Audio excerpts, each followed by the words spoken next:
I opened my dream bakery and invited my whole family to the grand opening. Not one of them came, they all went to Rosie's promotion party instead. As I locked up alone, Dad texted, "We need to talk about the bakery." My grand opening was supposed to be the happiest day of my life. Instead, it was the day my family crushed my dream, and a text from my dad signaled the next brutal blow. I stood alone in my newly opened bakery, the scent of cinnamon and vanilla doing little to comfort me. Outside, the world was alive with celebration, but not for me. My phone buzzed, the screen a stark contrast of joy, photos of my sister Chloe's promotion party, where every single member of my family was gathered, laughing. As I locked up, fighting back tears, his text simply read, "We need to discuss the bakery.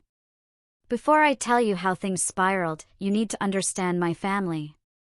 I grew up in Denver, Colorado, where success wasn't just hoped for, it was demanded.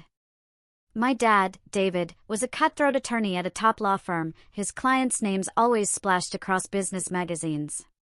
He worked insane 80-hour weeks, missed most of my school events, but never failed to remind us that his sacrifices put food on our table. My mom, Susan, juggled her hospital administration career with maintaining our social status. She ran our house with clinical efficiency, scheduling activities like hospital departments. Every achievement was a checkmark in her mental ledger, with bonus points for anything she could mention at a charity gala. Then there were my siblings. My older brother, Mark, 35, followed Dad's path into high-stress finance.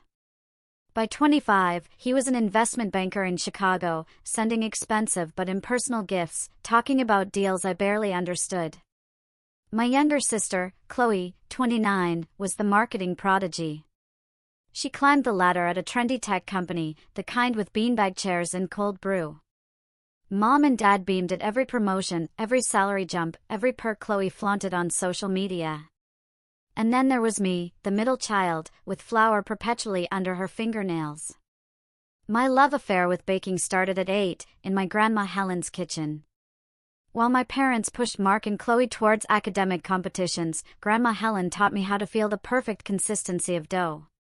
When school stress got too much, she'd invite me to her small house on the outskirts of town, and we'd bake for hours. "Baking is love made visible," she'd say, her hands guiding mine. "When someone takes a bite, they're tasting your heart." Those words rooted deep in my soul. While my siblings collected trophies, I collected recipes. I documented everything Grandma taught me, adding my own adaptations, experimenting with flavors. My creations always sold out first at school bake sales. My family saw my passion as cute, but inconsequential. "It's a nice hobby, Rachel," Mom would say, the word delivered with a tone that made it clear it wasn't a career. "But you need to focus on college applications." During junior year, I started working at Ms. Anderson's bake shop. Ms. Anderson became my second mentor. Grandma Helen taught me tradition, Ms. Anderson showed me the business. Profit margins, inventory, customer service, she taught me that my dream was viable. "You have magic in your hands," she told me after I decorated a challenging wedding cake. "Never let anyone convince you your talent is just a hobby." When college applications rolled around, my parents pushed pre-med. "You've always been good at chemistry," Dad reasoned, as if balancing flavors translated to a desire to be a doctor.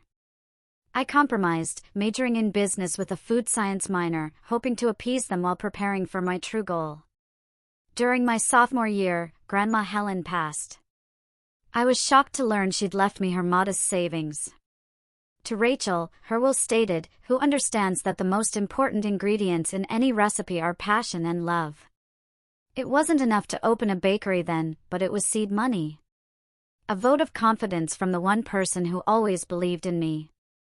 After college, while my siblings launched impressive careers, I worked 3 jobs. Barista in the mornings, office assistant during the day, custom cakes from my tiny apartment kitchen on weekends. My family saw it as a finding myself phase, expecting me to eventually pursue a real career. "Law school is still an option," Dad would mention. "My firm is always looking for bright young associates." Mom would add, "The hospital has a management training program." I could put in a good word. But my vision for sweet gatherings grew clearer, a place embodying Grandma Helen's warmth, a gathering spot for connection over delicious food made with care.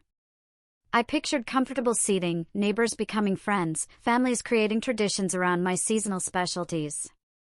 I wanted display cases filled with innovative creations and perfected classics, many from Grandma Helen's recipes. For 7 years, I worked, saved, researched locations, refined my business plan, and built my recipe portfolio. Each step brought me closer, even as my family saw it as a phase. Finally, I found the perfect storefront, a corner spot in a revitalizing neighborhood, huge windows, exposed brick, original hardwood floors. It was within my budget, thanks to Grandma Helen's inheritance and my savings. When I called my family with the news, their reactions were disappointing, but expected. A retail lease in this economy? Dad's voice was the same tone he used for risky investments. Send me the paperwork before you sign anything. Better yet, I could invest and guide it properly.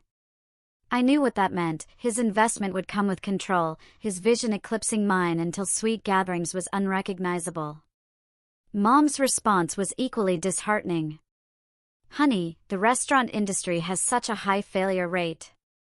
It's not too late for grad school. I ran into Dr. Levinson last week, and their hospital administration program is still accepting applications. When I called Chloe, her backhanded compliments cut deeper than criticism. Wow, full steam ahead with the baking thing. That's so brave of you. I could never risk financial security for a passion project. But that's what makes you special, right? You've always marched to your own drum. Mark was hardest to reach, always between meetings. When I finally got him, his response was brief, business-focused. Send me your business plan and 5-year projections. Did you account for first-year losses? What's your marketing budget? Have you stress-tested your financial model? No congratulations, no excitement, just immediate skepticism and an assumption of failure. Despite them, I threw myself into preparing the space. Coordinating renovations, navigating permits, refining my menu. Every night, I fell into bed exhausted but fulfilled, one day closer to my vision.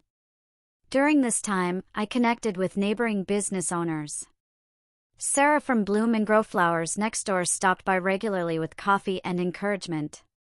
Ben from Cornerstone Books across the street offered marketing advice and promised to stock my pastries. We newcomers need to stick together, Sarah said one day, perched on paint buckets. This neighborhood has real community potential, and businesses like yours will be the heart of it. As opening day approached, I created a special menu, featuring items inspired by my family. James' Power Breakfast Scone for Dad, Susan's Earl Grey Cake for Mom, Mark's Wall Street Walnut Brownies, and Chloe's Marketing Maven Macarons. At the center of my display plan was a corner dedicated to Grandma Helen, her photo, handwritten recipe cards for cinnamon rolls and apple pie, her old wooden rolling pin. 3 weeks before opening, I sent personalized invitations. Thick cream cardstock, gold embossing, a personal note expressing how much their presence would mean. The responses trickled in with varying degrees of non-commitment. We'll try to make it if court adjourns early, Dad texted. Penciling it in, but board meetings that week might run long, Mom replied. Sounds fun. Work's crazy, but we'll see, came Chloe's. Mark simply said, in meetings that week. Check calendar. I tried not to let their lukewarm replies dampen my excitement. Maybe seeing the finished bakery, tasting the creations named for them, would make them understand. 1 week before my grand opening, Chloe called. I got the promotion to senior marketing director, she shrieked. The company's throwing a huge party next Saturday. Everyone will be there. You'll come, right? My heart sank.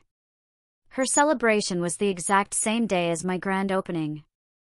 Before I could respond, my phone buzzed with messages from my parents. Did you hear about Chloe's amazing news?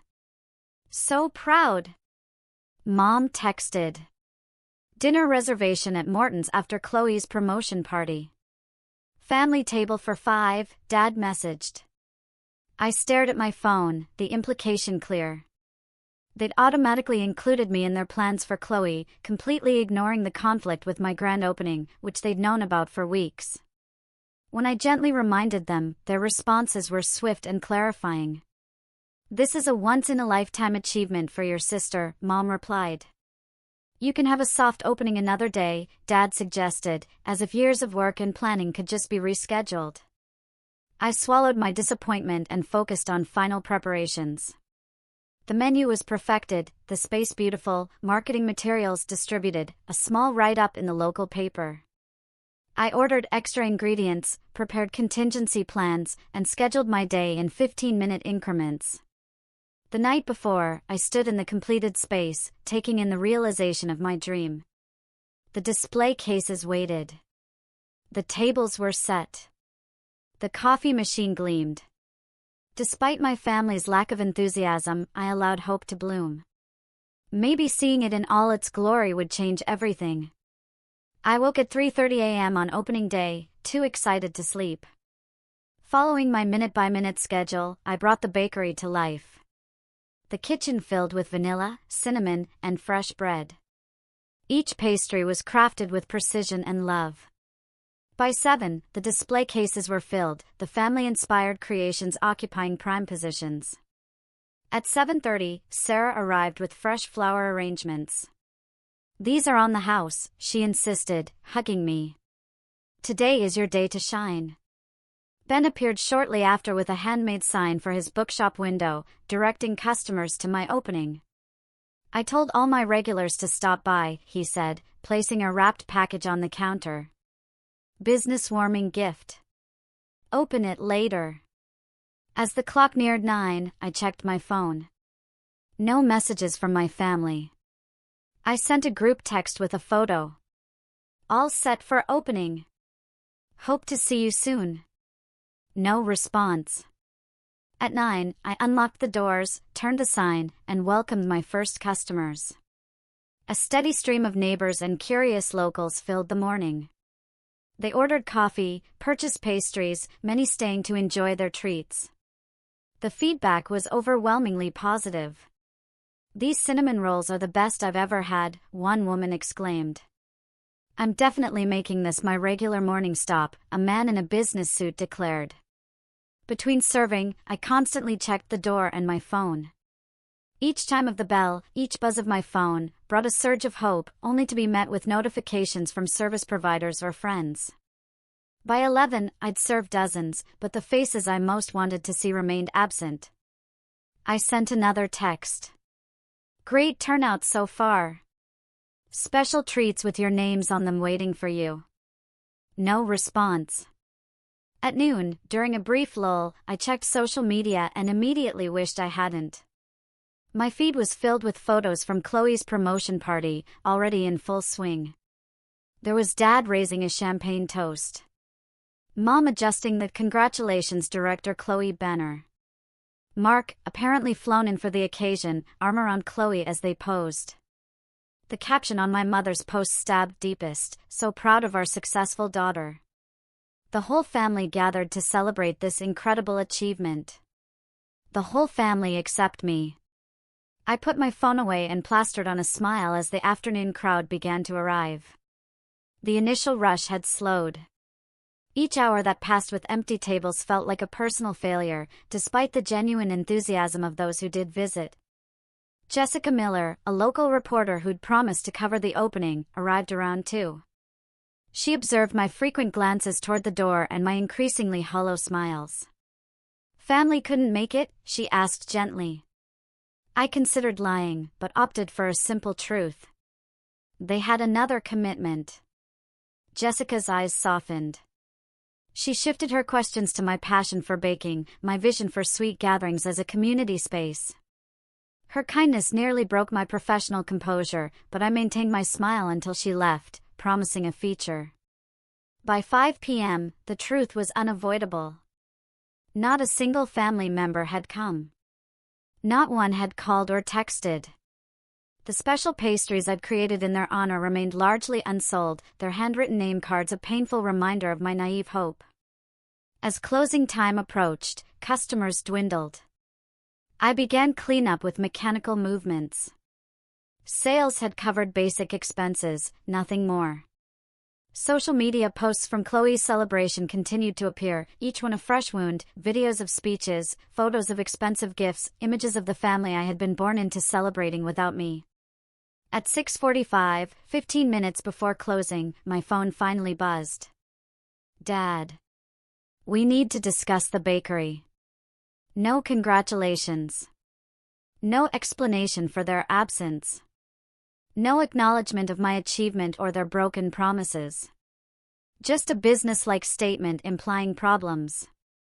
As I turned the sign to closed and locked the front door, the emotions I'd been suppressing all day finally broke through. Alone in my beautiful bakery, surrounded by the physical manifestation of my dream and the evidence of my family's indifference, I sank to the floor and sobbed. I don't know how long I sat there, crying, when a gentle knock on the glass startled me. Sarah and Ben stood outside, concerned faces peering in. I wiped my tears and let them in. We thought you might need friends tonight, Sarah said, holding up a bottle of champagne.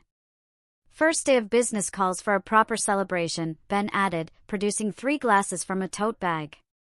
As we sat, toasting my bakery, despite the day's disappointments, I realized something important. The family I'd been born into might never understand or value my dream. But perhaps I was finding a new kind of family, right here in this neighborhood, with people who showed up when it mattered. The morning after my grand opening, I arrived early, determined to move forward. I was elbow-deep in dough when the bells above the door jingled. I'd forgotten to lock it. Sorry, we're not open yet, I called out, not looking up. That is apparent from the empty tables, my father's crisp voice replied. My head snapped up. There, filing into my bakery like a corporate delegation, was my entire family. Dad led the way in a business suit. Mom followed, her critical gaze sweeping the space.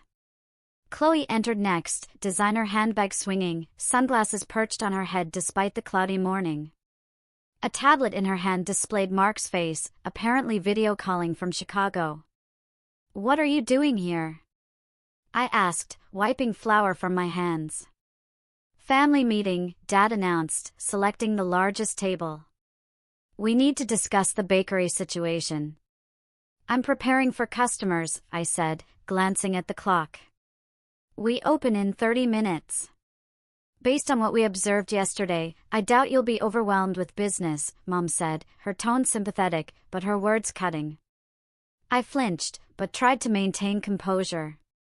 You observed? None of you were here yesterday. Social media exists for a reason, Chloe quipped, tapping her phone. The geotags for this place were hardly breaking the internet. Mark's tiny voice emerged from the tablet. I reviewed the neighborhood demographics and foot traffic. This location has problematic fundamentals. They'd been monitoring my opening day from afar, while celebrating Chloe. The realization added fresh pain to yesterday's wounds. Dad opened his portfolio and removed a stack of papers. We've been discussing your situation, and we believe we have a solution that will minimize damage. My situation? I echoed, anger beginning to simmer. Honey, Mom leaned forward, her voice dropping to the gentle tone she used when delivering bad news to hospital patients. We all understand the appeal of following a dream, but sometimes dreams need to be adjusted to align with reality. We can help you sell this place before you lose everything, Dad continued, sliding documents across the table. I've contacted a commercial real estate agent. He believes, with minimal losses, we can get you out of this lease and recoup some of your investment. I stared at the papers, realizing they were pre-filled listing agreements. They had prepared these before even seeing my bakery. Mom reached into her purse. I took the liberty of completing medical school applications for 3 programs that accept late admissions. Your undergraduate grades were strong enough that, with the right personal statement, you could begin classes this fall. Mark's face on the screen looked almost bored. I've run the numbers, Rachel. Based on industry averages and your location, you're looking at insolvency within 4 months. 6. If you drastically cut expenses, which would further compromise quality. Chloe, who had been taking photos, finally joined. Look, it's not all bad news. I convinced my boss to open an entry-level marketing position. The pay's not great, but you could move up quickly.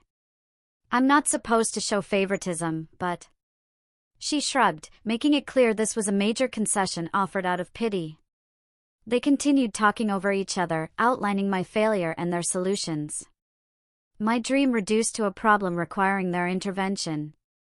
My years of work dismissed as a misguided phase. Their absence yesterday reframed as rational detachment rather than hurtful abandonment. As they spoke, the bells above the door jingled again, and Ms. Anderson walked in, carrying a small gift basket. She stopped short at the sight of my family. Rachel, dear, I came to congratulate you. Is this your family? She asked, approaching with a warm smile.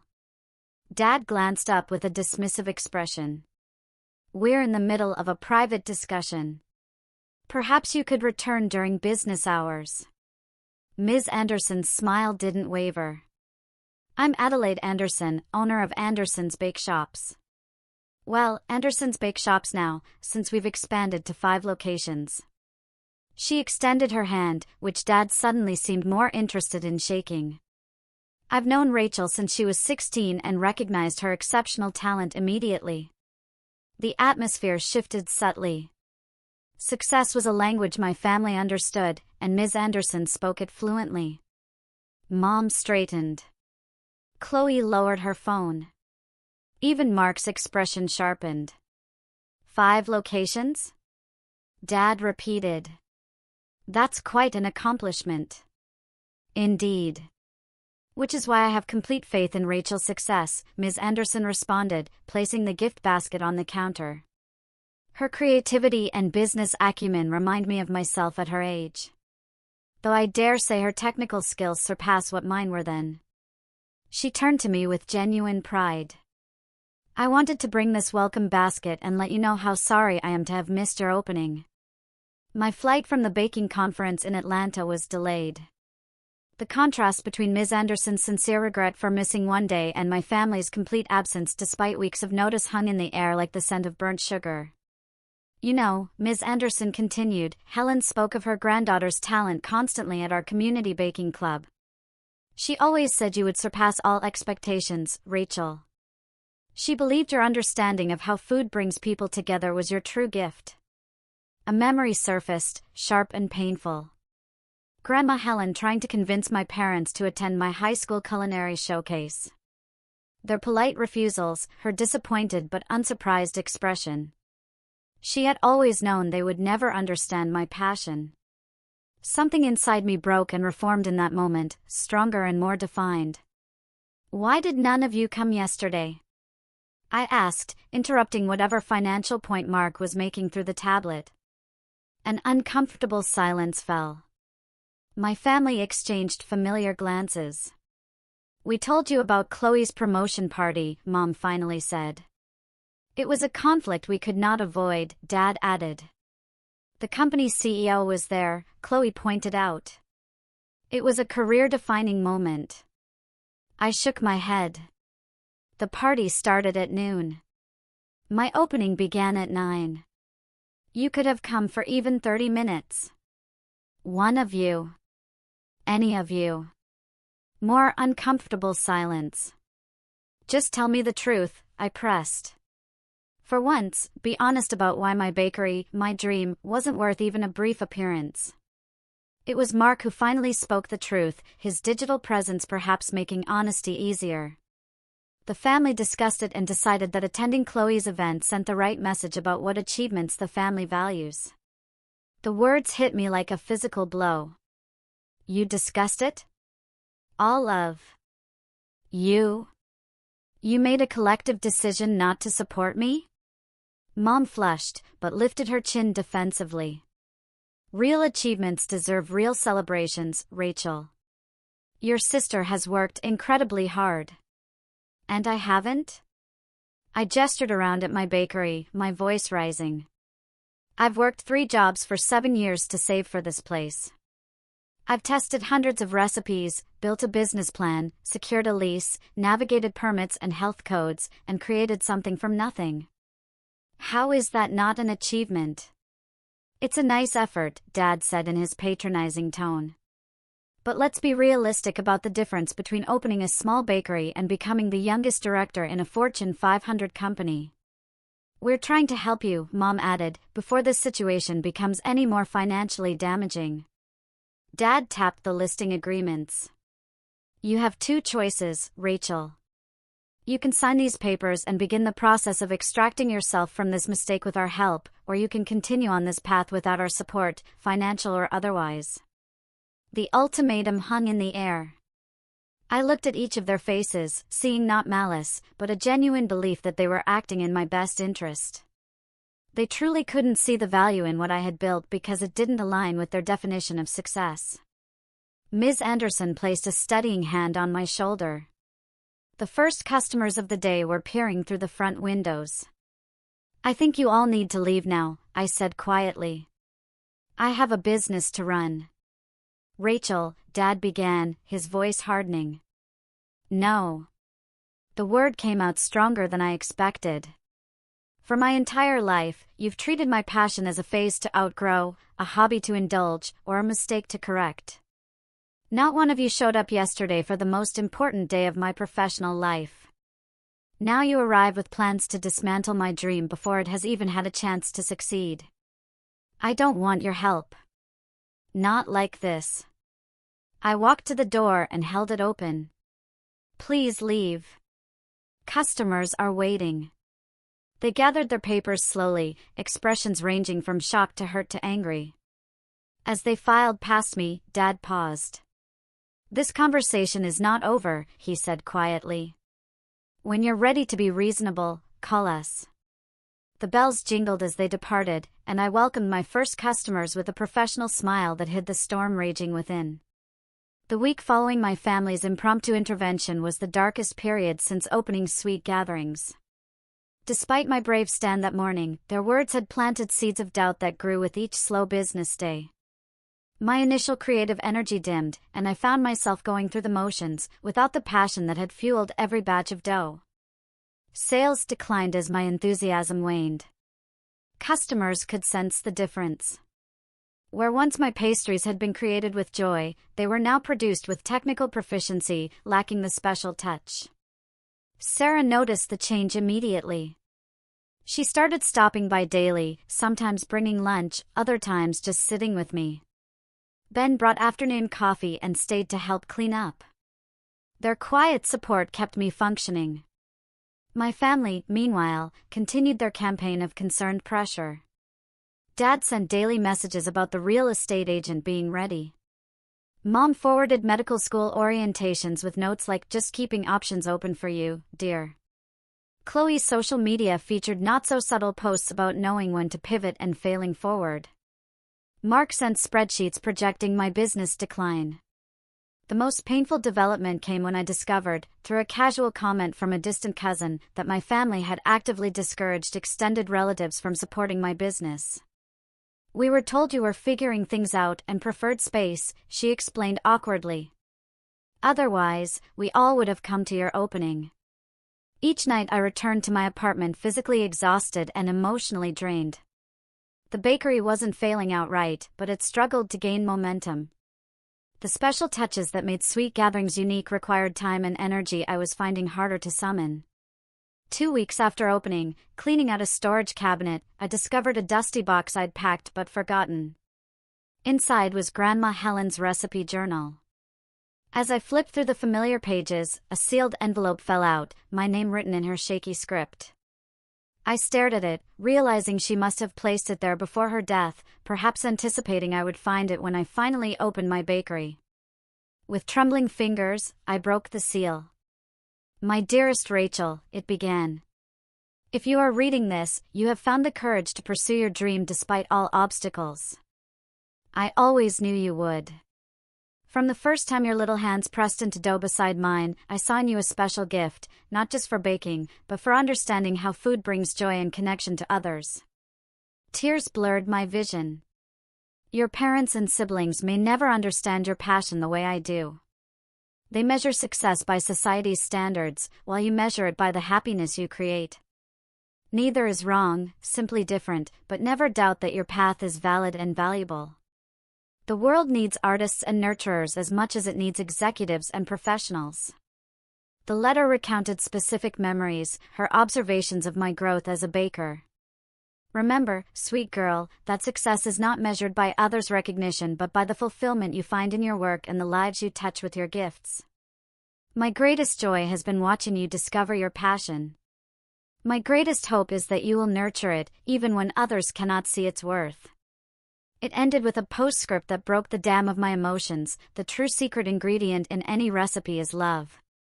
Your bakery will succeed because no one understands this better than you.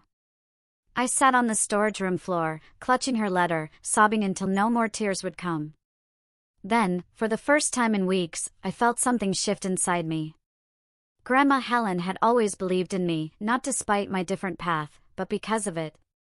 Her validation had never been contingent on me conforming. She had loved me for exactly who I was. The next morning, I woke with a clarity I hadn't felt since before the opening. I arrived at the bakery early and began creating new recipes. Not the family tribute items that had gone largely unsold, but creations that reflected my true sensibilities. I developed a lemon lavender shortbread that captured simple elegance. I perfected a dark chocolate cherry sourdough. I created a seasonal fruit galette with a messy, rustic appearance but harmonious flavors that made customers close their eyes in appreciation. Sarah noticed the change immediately. "The light is back in your eyes," she observed. "What happened?" I showed her Grandma Helen's letter and explained how it had reminded me why I started baking. "I've been trying to prove my worth to people who measure by a different scale. It's time I stopped seeking their validation." "You know," Sarah said thoughtfully, "we newcomers are all struggling with the slow build of customer awareness. What if we created an event together? Something to showcase all our businesses and build community?" Ben, arriving with his coffee, overheard. "A community gathering. Exactly what your bakery is named for. We could have readings from local authors at my shop, flower arranging mini classes from Sarah, and featured pastries from you." The idea took root. For the first time since my disastrous opening, excitement bubbled up again. Not the desperate hope for family approval, but something more sustainable, a vision based on community connection. Jessica Miller, the reporter, called that week. When I mentioned the event, she immediately offered to write a feature. This is exactly the kind of local business cooperation the Chronicle likes to highlight. A collaborative event could draw attention from throughout the city. That evening, I made the most difficult decision since opening. I created a new signature item, Helen's Legacy, a cinnamon roll with apple filling and brown butter glaze, combining elements from my grandmother's most beloved recipes. I placed it prominently, with a card explaining its significance. What I did not do was create any new items bearing my immediate family's names or send them invitations to the community event. The announcement would go out on social media and local channels. I would no longer desperately seek their approval or attendance. As I locked up that night, my phone buzzed with another text from my father. "The commercial property market is heating up. We should list soon. Call me." For the first time, I didn't feel a stab of pain or doubt. Instead, I felt the calm certainty that I was choosing my own path. Whether Sweet Gathering succeeded or failed, it would do so on my terms, a reflection of my vision, not a compromise for approval I might never receive. The 3 weeks following my discovery of Grandma Helen's letter were filled with purposeful activity. What began as a cross-promotion grew into a neighborhood-wide celebration as other local businesses joined. A vintage clothing boutique offered a small fashion show. The craft brewery created a special pale ale to complement my pastries. Even the yoga studio agreed to hold free mini sessions in the park. Rather than seeking external validation, I focused on authentic connection. My social media shifted from staged food photos to behind-the-scenes glimpses of bakery life. I shared stories about recipe development, including failures and successes, and the relationships forming between regular customers. The response was immediate and positive. Jessica Miller's article appeared 2 weeks before the event, highlighting the collaborative spirit. Sweet Gatherings bakery owner Rachel Marshall exemplifies community-focused entrepreneurship, she wrote. Her approach treats food not just as a product but as a medium for human connection. The article was shared widely, drawing attention from citywide publications and food bloggers. My social media followers grew steadily. For the first time, I felt my bakery gaining genuine momentum, driven by authentic interest rather than obligation. I didn't send my family invitations, but I posted public announcements. Whether they attended would be entirely their choice. The morning of the event arrived with perfect early autumn weather. I'd been baking since midnight. Sarah arrived at dawn with elaborate flower arrangements. Ben set up a book exchange cart. By 9 a.m., an hour before official opening, a line had already formed outside.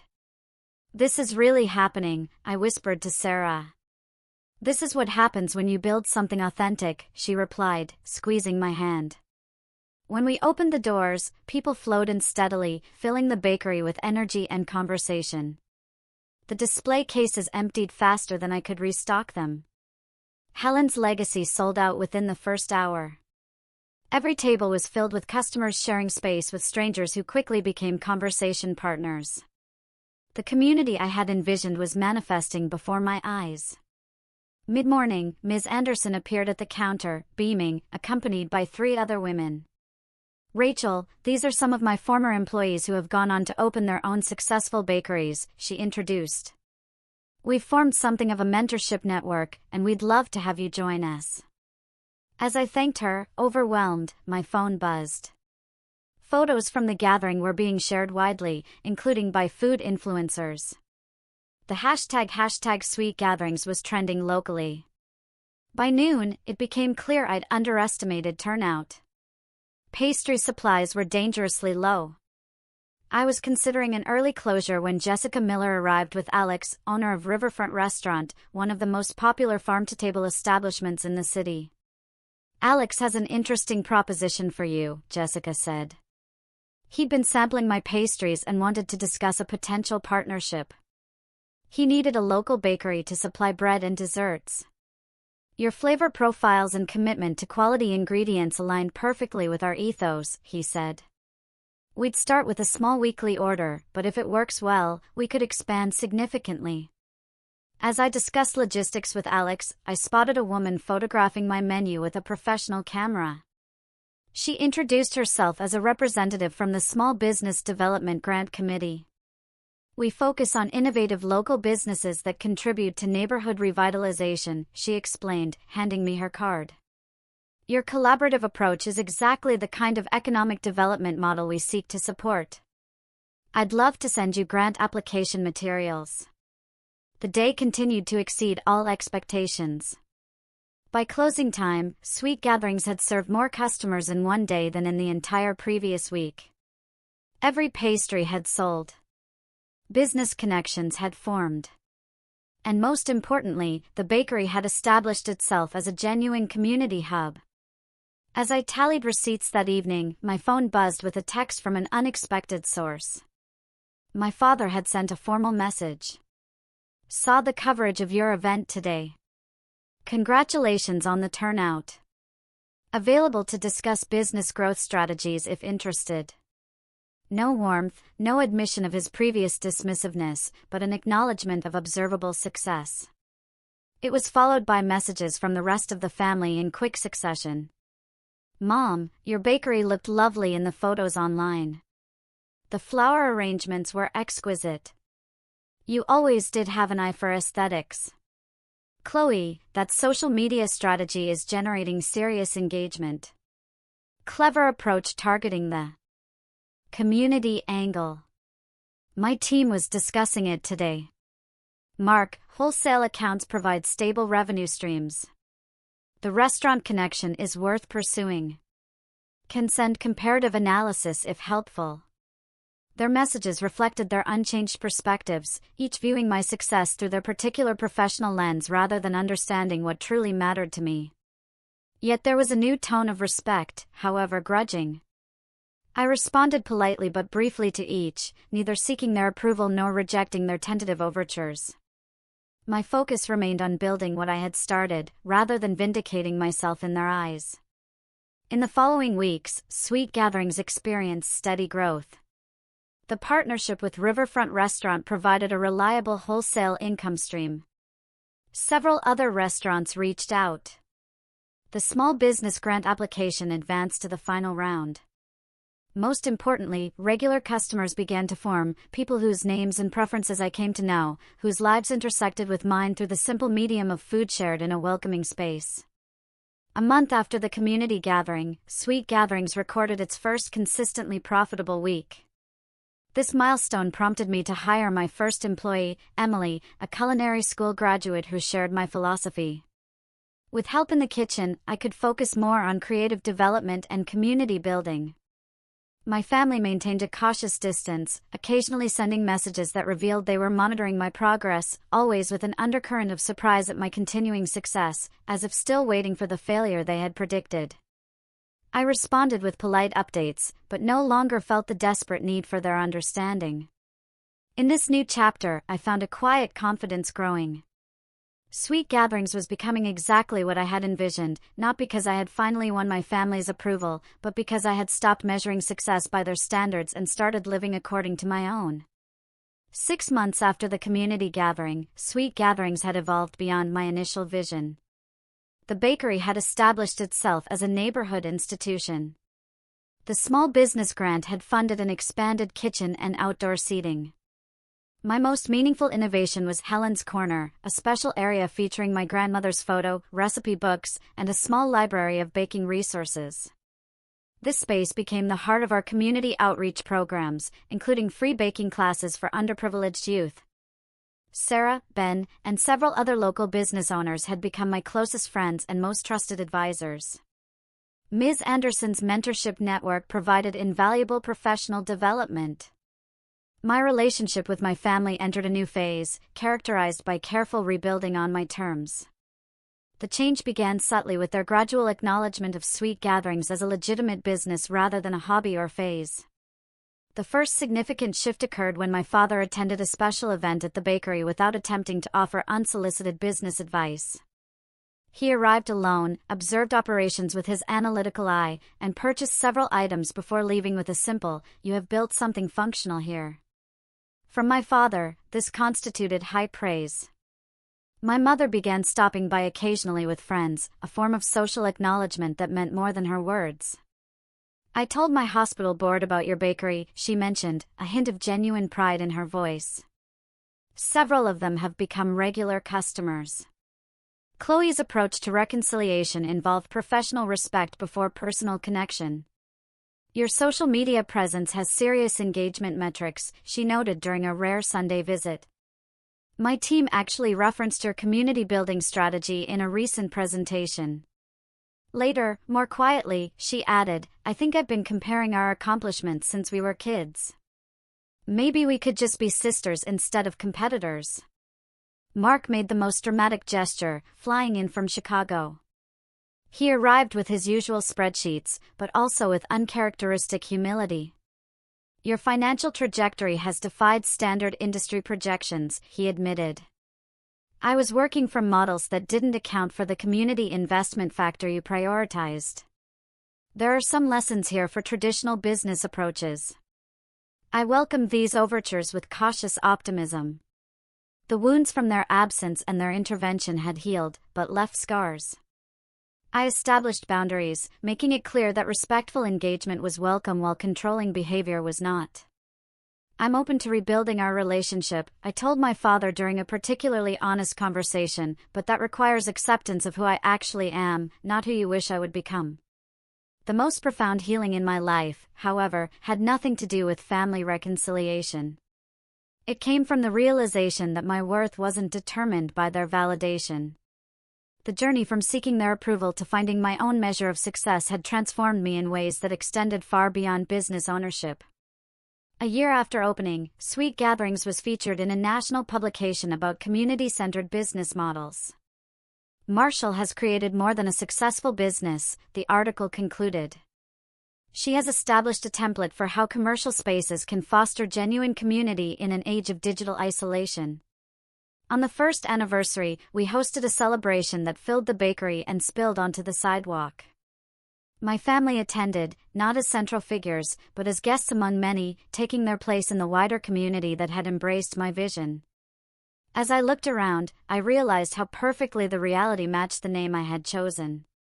Sweet Gatherings had indeed become a place where sweetness, both literal and metaphorical, brought people together.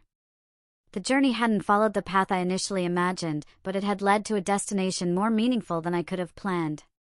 The most valuable lesson I learned was not about business strategy or even baking. It was about validation and the source of true confidence. My family's inability to recognize the value in my dream had initially seemed like the greatest obstacle. In reality, it became the catalyst for my most significant growth. Sometimes our dreams succeed not despite family disappointment, but because it forces us to find our true strength. When external validation disappears, we must learn to trust our own vision and values. That painful process of separation and self-trust ultimately leads to more authentic achievement than success that comes through conforming to others' expectations. Have you ever had to choose between following your passion and meeting others' expectations?